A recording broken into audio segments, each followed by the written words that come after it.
Jacob struck the inner parlor door 3 times with the heel of his hand and did not wait for an answer. "It won't move," Martha called from the corridor. Her voice small and precise. "The latch will not turn." Suspicion tightened Eleanor Harrow's face when she hurried from the main hall. She reached the jamb and pressed both palms to the wood, feeling the door's cool resistance and the absence of her ribboned key at her waist. The house was doing something the house was not meant to do, refusing a simple exit. Eleanor's suspicion shaped the next motions she made. She checked the lock, searched her dress, and asked Jacob for the familiar heavy ring she had always trusted at the servant's side. Those first moments set the problem plainly. A threshold closed from within, and people were trapped between rooms while dusk gathered. Eleanor did not stand still to think. She bent and set her hand to the latch, testing it with the same steady pressure she used when tightening the ribbon that held her small silver locket.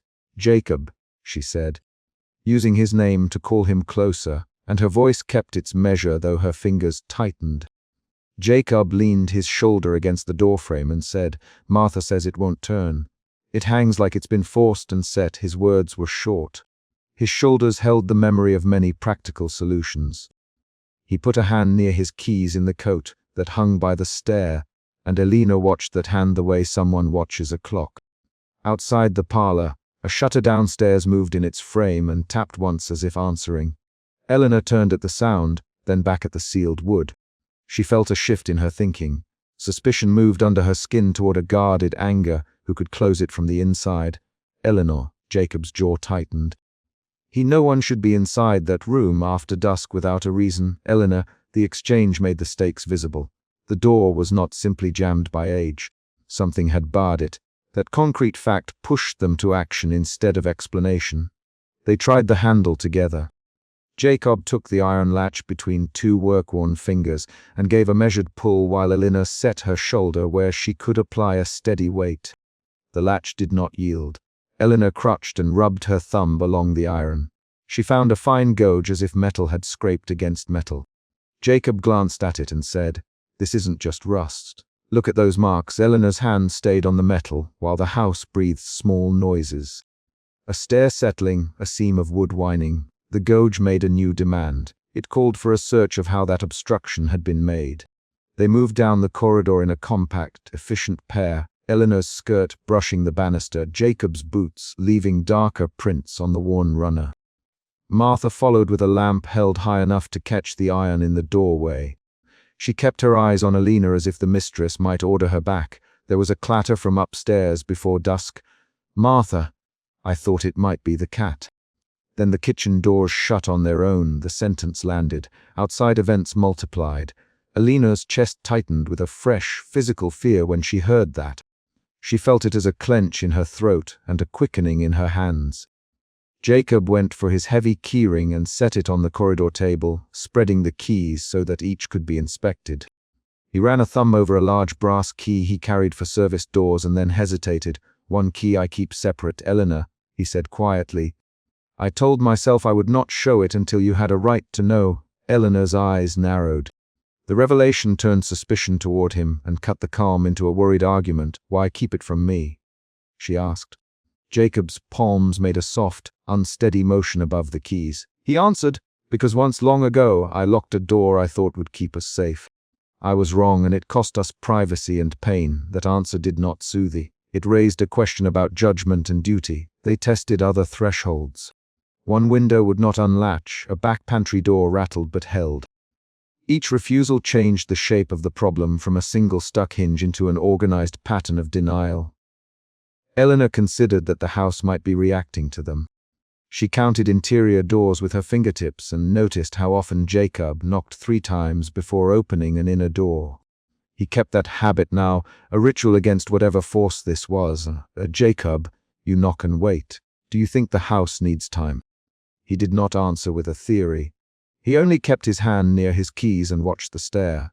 When they returned to the parlor threshold, Eleanor found something new.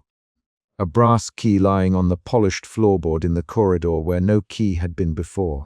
It gleamed under the lamplight and did not match any of the keys on Jacob's ring. Eleanor picked it up with a small, precise motion, turning it between her fingers. "This isn't one of yours," she said. Jacob's face shifted.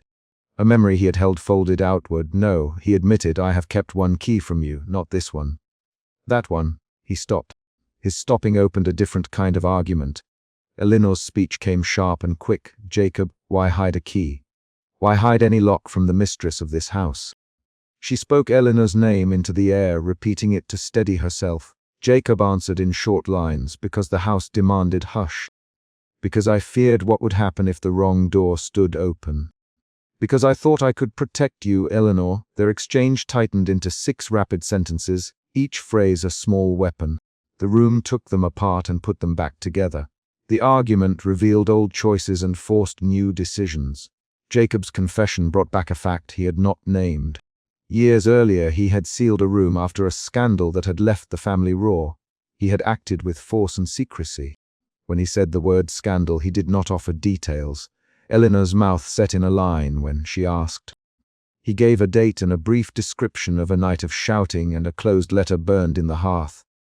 The concrete memory, burned paper, a slammed shutter, was enough. Eleanor's suspicion moved again, now shaded with disappointment. She measured Jacob's face and found calluses at his knuckles and a burn on his left hand, where perhaps the fire had been handled. They moved toward the main stair to consider their options. The house answered by making its own choice. The central stair gave a small but solid groan and the balustrade seemed to press inward. Martha was on the upper landing, bringing down a tray of linens. She had not noticed the gradual shift until the stair made a low settling sound and she could not place a foot on the step above the landing. Martha! Eleanor called. The name sounded urgent. Martha's voice thinned when she answered. I can't step down, miss. The sentence contained the new fact like a nail. Eleanor stepped to the landing and reached toward Martha. She stretched her hand and called, Martha, take my hand. Jacob put his hand on the rail and tested it with a thumb. The wood did not give. Then the balustrade on the lower flight tightened as if the stair itself had drawn its ribs together. Dust shedded from a tread and hung in a small cloud in the lamplight. Eleanor felt panic catch in her throat and turned it into an action. She shouted commands, short and precise. Jacob, the pantry door. Push through the back. Martha, keep steady. Each sentence was brief and direct. Each action had a purpose. Jacob ran to the service pantry and set his shoulder against the door. He shoved at the wood and found an unexpected resistance. Then a seam popped and a narrow passage revealed itself where the servants had once used a delivery route. He ducked through and reached his hand back. Eleanor, pass her down, he called. Eleanor took Martha's wrist and guided her toward the gap. Martha moved with the speed of someone who had practiced obedience and fear. Short measured steps, breath held between each one. The house resisted, but the humans found a seam. The small external event of the pantry giving way occurred and changed their options. They passed Martha down through a tight angle and lowered her to the lower corridor. Jacob lifted her with a grunt, and she slid from his arms with a trembling sigh. Martha's hands found Eleanor's skirt, clinging for a moment that said thanks without a phrase. Jacob stood back and watched the closed stair. His mouth made a thin line. Eleanor noted the way his shoulders slumped and registered a trace of guilt, as if the secret key had weighed on him in the same way the ring of keys sat heavy in his pocket. At that moment, suspicion folded into fear. Eleanor's hands trembled enough that she folded them into one motion to steady the other. In the pantry's dim light, Jacob found a small brass key suspended in a curtain hem. Moonlight had threaded through the lace and caught it. He showed it to Eleanor, and its surface was marred by tiny gouges like the latches. Eleanor's fingers closed around it as if to test its weight. This one matches no lock we know. Jacob. The discovery altered their understanding. The house placed tokens. It did not simply punish, it left objects that suggested communication. Eleanor carried the key back into the parlor and set it on the mantel where the silver locket usually rested. Her fingers smoothed the ribbon that had once held her own key. That motion signified a new resolve forming in small, deliberate acts. They argued while they worked. Eleanor pressed Jacob on why he had sealed a room long ago. Jacob spoke in clipped sentences, each one heavy with concession. I thought it would silence shame, he said. It did not silence it. It kept it breathing inside walls. I failed to foresee what the house might take from us in return. Eleanor's replies were sharp. You acted without telling me, Jacob. You took control of what is mine." The rapid exchange had the rhythm of accusation and defense. The argument forced them to pick sides. Trust the house's strange pattern, or break it and risk exposure. As they argued, the stair responded again. This time the central stair made a long, concerted shudder, and a board at the top of the landing slid across with a sound like a throat closing. Martha, still near the landing, found the top step press coldly against the sole of her shoe. She could not move forward or back. Her hands clenched the rail. "Alina," she said, and her voice cut into the argument like a new command. The house had chosen its peak action. The moment became a cliff that required a decision. Eleanor rushed up the stair and found the landing narrowed as if two walls had drawn together. She reached out and felt the wood under her palm contract with a slow, deliberate pressure. Jacob set his shoulder against the new barrier while Elena tried the banister it held. Eleanor's breathing shortened into quick, efficient inhales. "Martha, can you step aside? We'll find another way." Martha's reply was a small, panicked sound and then a nod. "I can't go forward, miss. I can't go back." The lines were sparse and urgent. Action crowded the space between thoughts. They worked to free Martha. Jacob tested an old servant's hatch and found it stuck, so he fetched a crowbar and levered at the pantry door again. Eleanor crouched and looked down the shaft of the central stair into the dark below. Dust motes clung in the beam of her lamp, and a fretwork of mist light revealed the carved newel post. She could smell coal smoke and damp wool, familiar aromas that grounded her even as the house acted like a living thing. The trade-off of practical detail and immediacy kept them from drifting into speculation. Each move was an attempt to open a route where the house would not allow one. Jacob's crowbar finally gave the pantry latch enough purchase to force the board and create a narrow passage. He braced and pulled. The wood complained and surrendered with a sharp crack. Eleanor guided Martha into the opening and helped her down the narrow way, one careful step at a time. Once Martha's feet reached even ground, she collapsed against a servant chest and began to breathe in shallow, steady gulps. Jacob stood with a hand on his thigh and let himself exhale. The small victory did not erase the fact that someone had been left on the landing and the house had taken the initiative. That truth shadowed their relief. When they were all together on the ground floor again, Jacob turned the brass key over in his palm and said, "This house gives tokens, it seals. It shows." Eleanor examined the key and noticed a faint smear of something dark at one edge. She held it closer and saw a smear of grey dust that looked like it came from behind a shutter. Her fingers found the silver locket at her throat and tightened. She did not speak of courage or resolve. She buttoned the locket closed and set both hands into action, folding linen, straightening the runner, motions that resembled calm but were a way to gather thought. Arguments flared again in short bursts. Eleanor named Jacob twice as she asked, "Jacob, when did you last open that room?" His answer was halting years. "The year your uncle left. I closed it after the letter burned." Eleanor's voice shortened. "Then why is the house acting now?" Jacob shrugged and said, "I cannot rid the house, miss. I only tend and guard." The exchange gave them both something to hold on to, a declared limit of knowledge. That made the next choices about investigation or secrecy sharper and more deliberate. They decided to search the library for any ledger or note that might explain the house's old rituals. Eleanor led with a lamp. Jacob followed with his keyring and Martha with a small broom, an action that kept her hands busy and kept her mind from fraying. The library door resisted at first, then opened a fraction and stuck. Eleanor pushed and balanced until the hinges freed. Inside, dusty volumes lined the shelves, and a neat drawer in the escritoire yielded a stack of receipts and a folded page with a list of names and dates. Eleanor read aloud the smallest line, a date, a servant's name, a notation about sealing a nursery for privacy. The facts were specific and old. They anchored suspicion in history. As dawn approached, they returned to the parlor to find a new detail waiting. A key suspended from a curtain by a single thread, swinging and catching the early light.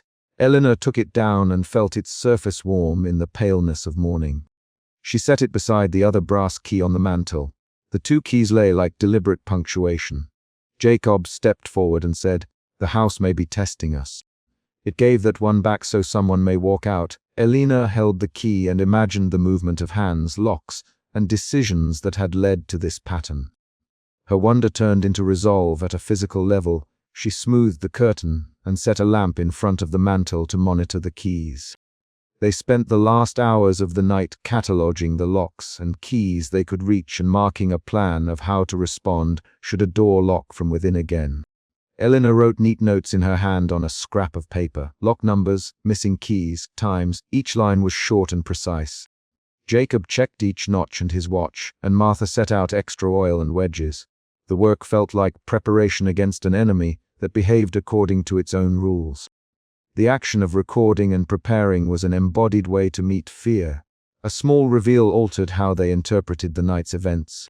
In the margin of a ledger, Eleanor found a name she recognized, her uncle's mistress, a woman rumored to have been sent away years ago.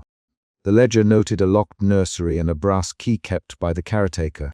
Elena read the notation aloud and then looked up. "Jacob," she said, and her voice carried old accusation. "Your hidden key, was it hers?" Jacob nodded slowly and said, "I kept it to hide the truth of that night. I thought I protected the family. I did not think then of what the house might take as payment." The revelation reframed the seeming randomness into a purposeful preservation of a secret. It produced a new pressure between them. Martha, who had been silent while they read, then told what she had seen that dusk. A shadow passing the nursery window, a folded scrap thrown into the flower bed, a shoe left at the back porch. Her lines were short and direct. "I saw it at dusk," she said. "I thought it was paper. I thought it might be the cat." Eleanor pressed her hand to Martha's shoulder and named her, saying, "Martha, thank you. Tell me everything again." The repetition made information concrete and actionable. An external discovery had shifted them.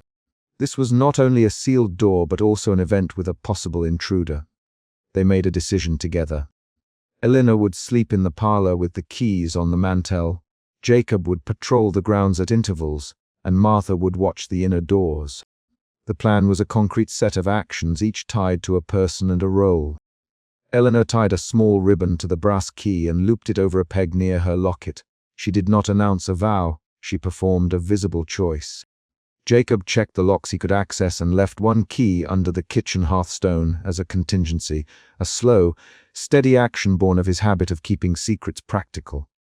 At dawn, when the lamplight thinned and the house sighed with early light, Eleanor sat by the mantel and held the suspended key in both hands.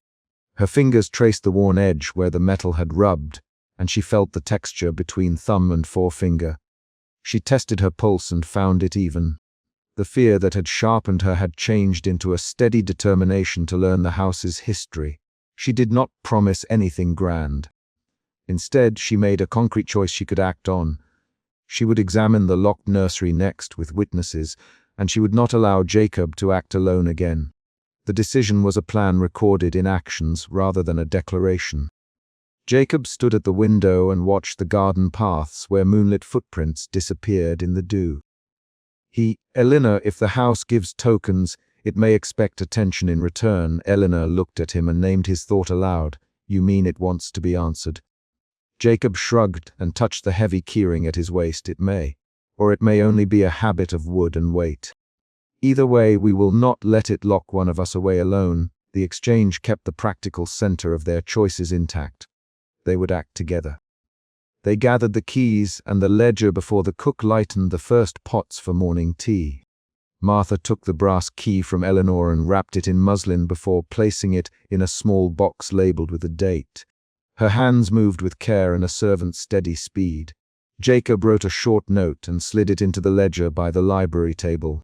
Times checked, doors sealed, keys found. Each line recorded action and fact rather than speculation. The habit of writing down facts made their plan traceable. Before the sun cleared the eastern hedgerow, a sound came from the parlor, a single, clean click. Eleanor turned. On the hearth, the ribboned key trembled once and then lay still. She crossed to the mantel, picked up the little brass object, and looked at Jacob. "It moved again," she said, and did not romanticize the fact, only reported it. Jacob's mouth tightened into a line, and he said, "Then tomorrow we approach the nursery together, with the ledger and a lamp. We do not act alone." The resolution was practical and immediate. Their behavior matched their words. They prepared to move through the house as a deliberate unit. Eleanor put the brass key into a small velvet pouch and tied it to her belt. Jacob checked the crowbar and the heavy ring again. Martha adjusted her broom like a staff and set it by the door. The three of them left the parlor with clear rolls and checked eyes. Outside, the garden had the brittle silence of first light.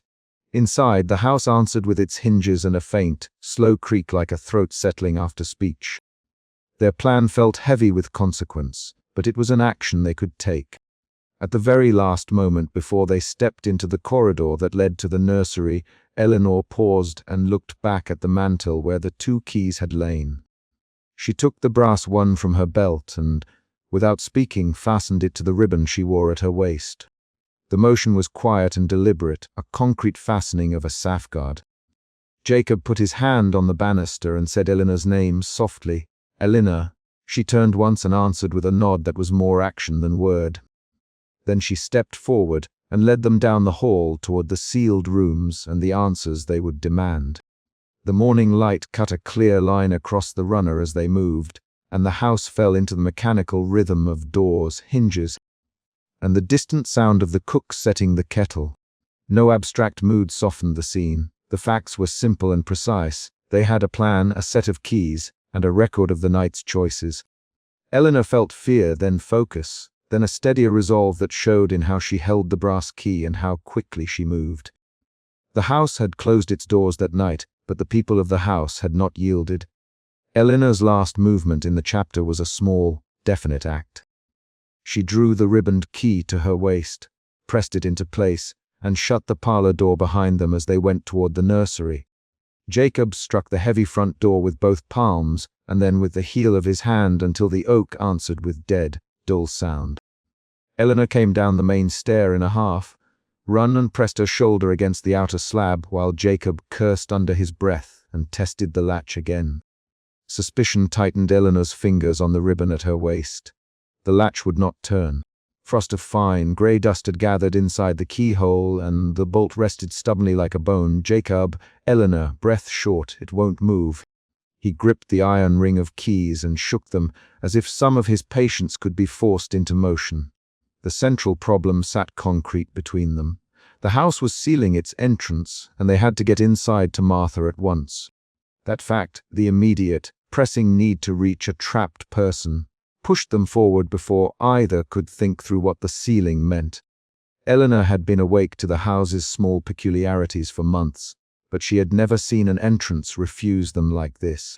She had spent the afternoon in the parlor with a ledger and the silver, marking the day's oil and coal deliveries, counting by habit the motions that made a house a household. Now that bookkeeping mattered less than breath and the sound of someone calling from behind a door. She tugged at Jacob's sleeve. "The nursery," she said. "Martha." Jacob's jaw worked. He had struck a similar inner door 2 nights ago. Eleanor's memory supplied that detail with sharp clarity. Jacob had struck the inner parlor door 3 times, and then said the latch would not turn. Both of them knew the sequence. That earlier failure hung behind every action now. They pushed into the hall where the air smelled of coal and damp wool. The front hall's oil lamps flared and guttered at the draft but would not steady an argument. Jacob swept his cap to the back of his head and moved with the steady, practical motions of a man who had learned to make immediate choices. "Stand back," he said. He placed the shoulder of his coat against the wood and leaned his weight into the door. The wood held. Eleanor braced her hands and felt the grain under her palms, searching for give and for any sign that the house had not only closed but intended to keep them out. They moved through the corridor in the same urgent order they always used when something came loose. Jacob leading, Eleanor close behind with the lantern, their steps measured so as not to throw more dust from the stair treads. The house reacted with small, mechanical sounds, a shutter settling, a distant hinge sighing, noises one might have attributed to aging timber were it not that they arrived timed to their approach. Eleanor kept touching door frames with the pads of her fingers, a habit she had developed in the months since oddness began. The contact calmed her enough to think. Suspicion remained a tight band across her sternum, and with every locked jamb it widened into a pointed urgency that directed her hands and voice. They found the nursery door bolted from the inside and Martha's voice thin through the wood. "Please, Miss Eleanor, the latch," she called, voice trembling. Eleanor's hand landed on the knob and felt the familiar coolness of brass. The knob would not turn. "Martha, hold on," Eleanor allowed, using the name because the syllable kept her steady. Jacob tried the ring of keys near the door. He chose one, then another, as if each metal might persuade the mechanism to cooperate. "Jacob, Elena, we must get her out." He did not answer with words at first. Only the clack of metal and the scrape of a key on a lock answered. The keys slid and refused. Sometimes the metal found purchase, sometimes it scraped dead space. Jacob's voice came low. "It isn't the key, Miss Eleanor. The key won't sit." The whole shifts. Elena stared at the lock and then at Jacob's hands, noticing the calluses and the faint burn scar on his left knuckle, where leather had once melted. The scar had always been a quiet thing about him. Tonight it looked like an old argument with fire, a private ledger of damage. Eleanor pulled the ribboned house key from her waist to try it herself. The ribbon hung loose. The small silver locket at her throat bumped the hollow of her collarbone as she moved. The ribboned key was gone. Eleanor's hand went to where the key should have been and found only ribbon. She blinked and then said the name out loud, because naming things sometimes made them smaller. "Jacob, my key is gone." He stopped at once and looked at the ribbon. "Then up the stairs. You had it when we left the parlor," he said. "You kept it at your waist." Eleanor's fingers trembled. They found the ribbon threaded through an iron latch high across the landing. The key itself lodged through a shutter's lock 3 rooms away. The key's brass head flashed under the lantern, impossible in its location. The house did not simply deny them passage. It had moved the means of escape. That moment changed something in Jacob's face. He had been a man of measured answers until then. Now his jaw tightened and his watchful brown eyes held an old knowledge Eleanor had not yet asked of him. He did not speak of why the key might be there. Instead he set his mouth and began to climb. They mounted the narrow stair to the landing where the shutter closed off the east wing. The stair protested.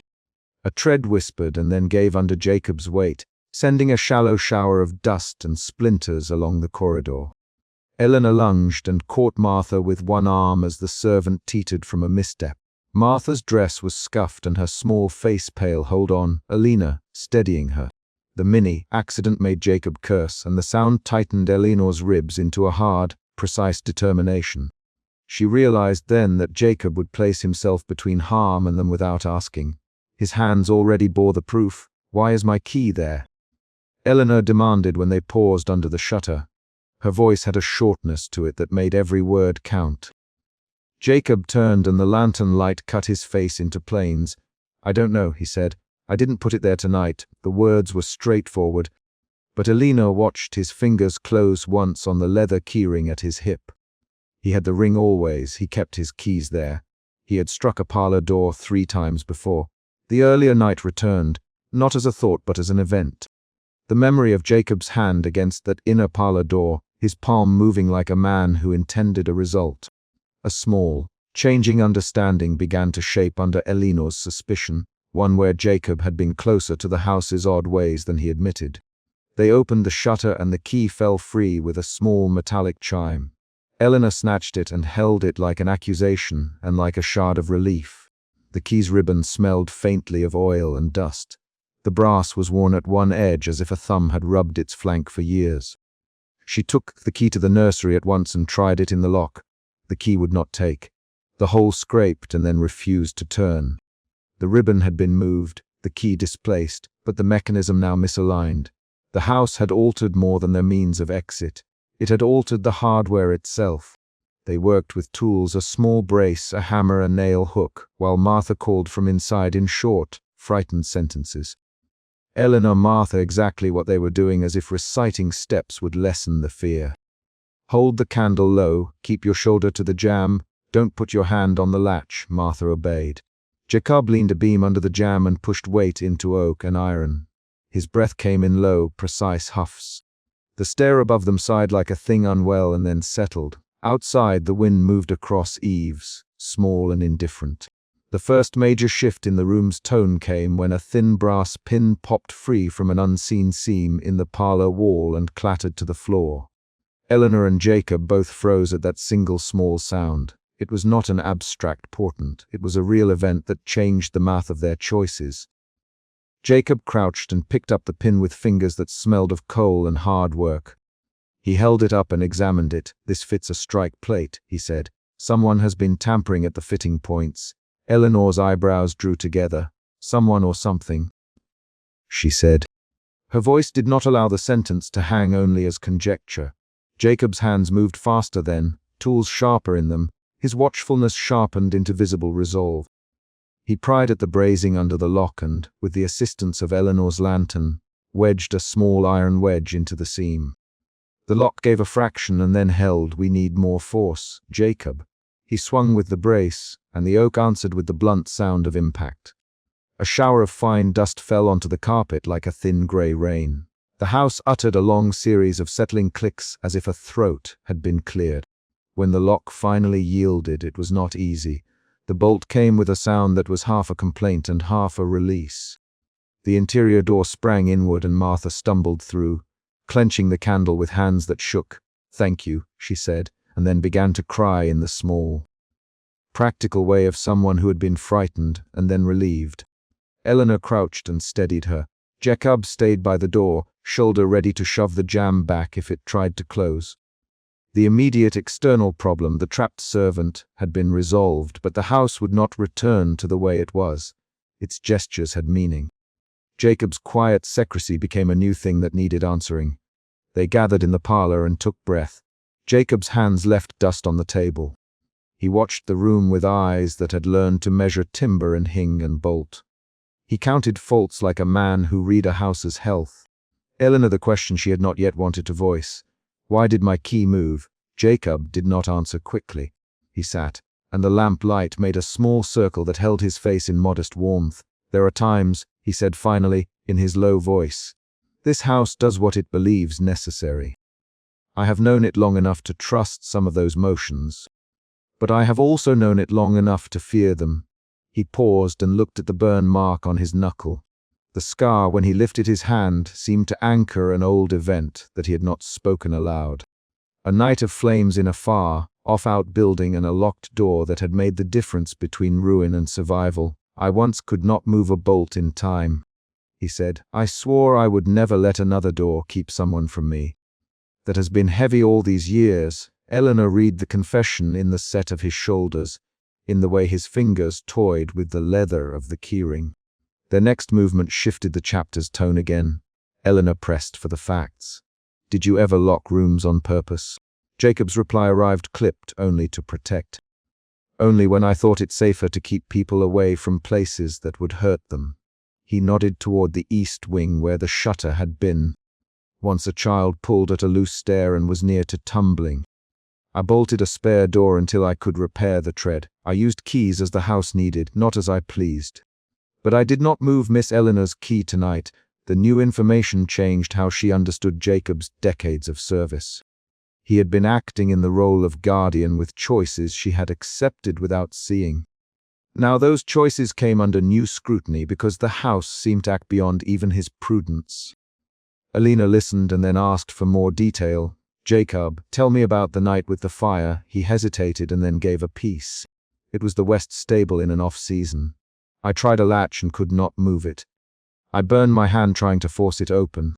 I saved someone that night and I could not save someone else. I keep this house because I failed once outside of it and refused to fail again within it." The words landed without flourish. Eleanor heard the weight of action and consequence. The story altered her view.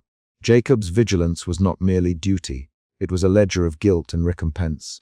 Martha, still steadying herself, spoke up then. "Miss Alina," she said, gaze fixed on Jacob, I remember when you slammed the parlor door and the latch stuck.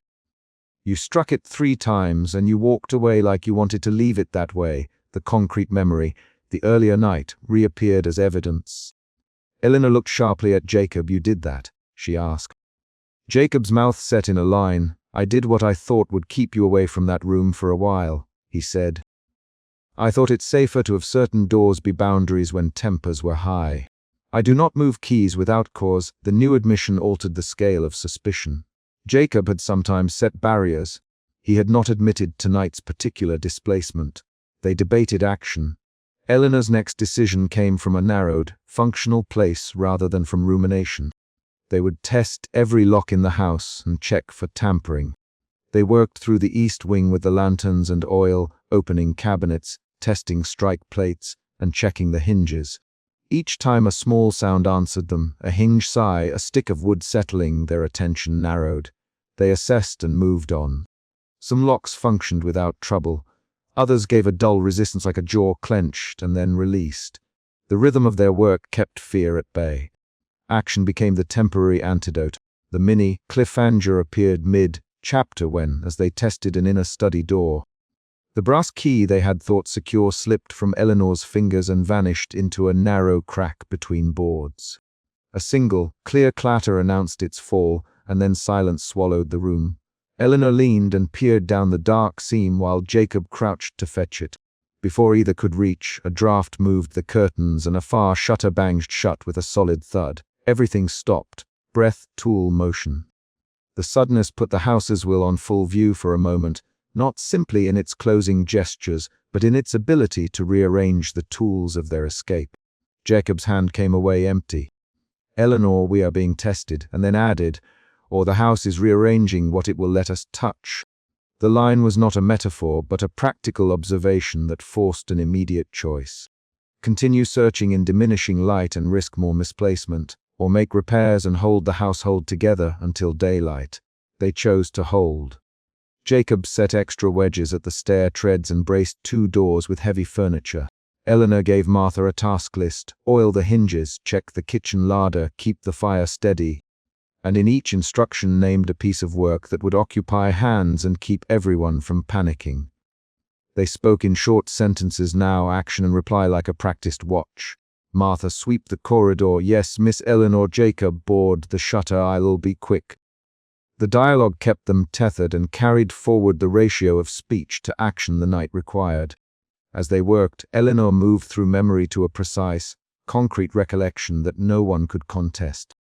The time she had walked through the front gate to meet a solicitor and found a note tucked under the mat. The note had been a record, names, dates, nothing mystical, but it had altered her dealings with the house thereafter. She used the detail not as rumination but as a tool. If someone wanted to hide movement in the house, they could use the service rotes and the times when the staff carried linens and coal. Eleanor marshaled the household's rhythms and set watches by doorways. That strategic choice came from suspicion and from a responsibility she felt to protect those within the walls. Night deepened and a cold wind pressed against the panes. The house tightened its sounds, shutters creaked like joints, the stair exhaled small puffs of dust, and the brass key in Eleanor's palm warmed and cooled as she held it. Jacob kept close to the center of the house, walking the hall with his hand near his keys, counting as a man who measured his own fear in keys. Martha flitted from task to task, an efficient motion that disguised the fact that her fingers trembled. Each character's behavior showed the emotion beneath.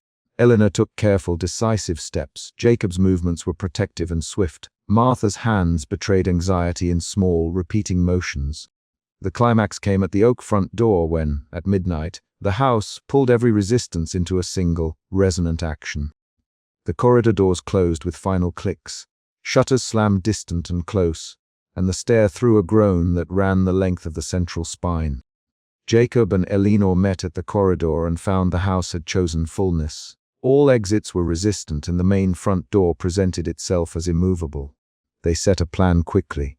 Jacob lifted a heavy beam to brace a sagging lintel while Eleanor took a crowbar and aimed at the ironwork. Now Jacob and Eleanor struck the iron where the bolt met the frame. The lock resisted and then yielded with a sound like a breaking bone. The oak door did not swing free without consequence. A weight from the upper stair came loose and crashed down the corridor, throwing up dust and knocking Jacob to one knee. He did not cry out. Instead, he put a hand across a splintered beam that threatened to fall and keep Eleanor from striking. Eleanor held the crowbar with 2 hands and placed every small pound of her body into the bar. The iron bent a fraction, and the bolt began to move. "Push, Jacob!" she said. He curved his shoulder against the beam and locked it in place with both arms. For a long span of heartbeats, they held the line between being forced in and being forced out. When the bolt finally gave, the house exhaled a long series of settling clicks. The front door swung inward with a list, and the corridor opened into a shaft of dawn's early gray rather than harsh sunlight. Jacob collapsed against a banister, bruised and breathing hard. Eleanor dropped to her knees to pull splinters from the stair rug and to help Martha up from where she had been knocked to the floor. The physicality of exhaustion filled the group in a tactile way. Jacob's palms were raw, Eleanor's forearms scratchingly worn from the crowbar, and Martha's skirt bore light smears of coal dust. In the aftermath, they catalogued damage and loss. A small cupboard had been wrenched from its fixings, a picture frame had fell and split the glass, and an old ledger lay open on the parlor table with a torn corner. They passed practical tasks between them. Jacob fetched water, Eleanor bandaged a small scrape on Martha's wrist, and Martha swept. Because each small action had consequence, they moved through the clean-up with an economy of words. When they paused at last, dawn light leaned through the parlor and struck a single brass key suspended in a shaft of pale sun where a nail had held it fast. The key dangled, turning slowly, catching the thin beam and throwing it like a small signal onto the floor. Eleanor reached for the key. It swung as if on a deliberate hinge and then settled to her palm.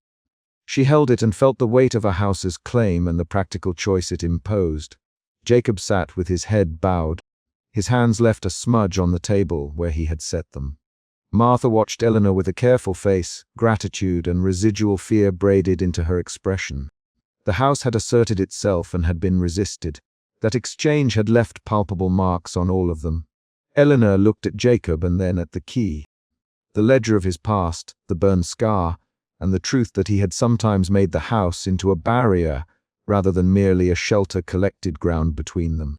She made a decision that was concrete and not rhetorical. Eleanor wound the ribbon around the brass key, tied a small, neat knot, and then placed the key in the shallow bowl on the parlor table. "I will stay," she said. The sentence held no flourish, but it carried the full weight of resolution. She would remain and care for the house and for the people who made it a home. She it because fleeing would leave Martha vulnerable, because Jacob had atoned for some old failure and now needed companionship rather than suspicion, and because the house's possession had not been wholly malevolent.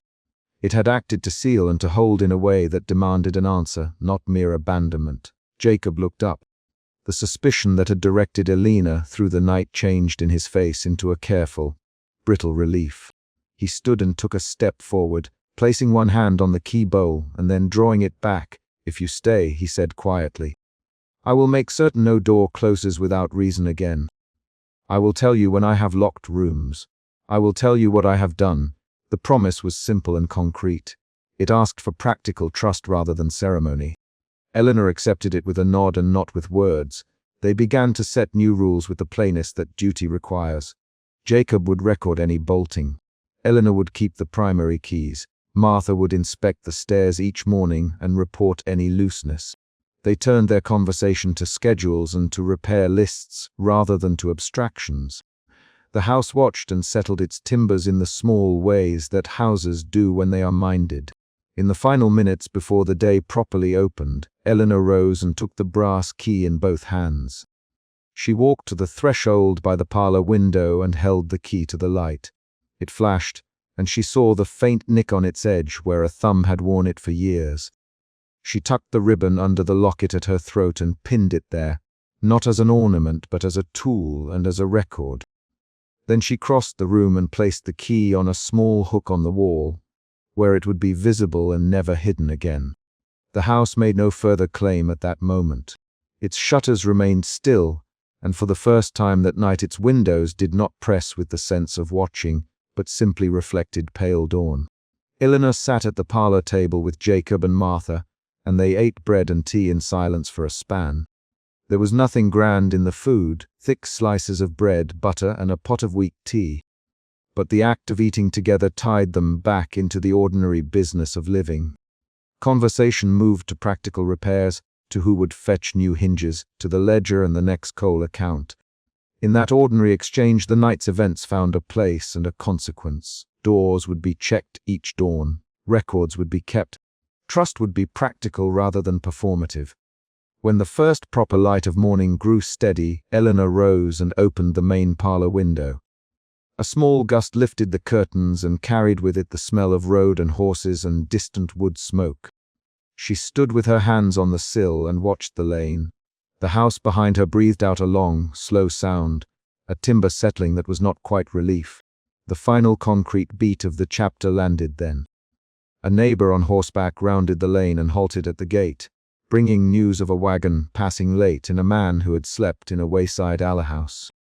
Eleanor moved to the door and went to meet him, key visibly at her waist. The night's sealing had been answered by action, choice, and shared repair.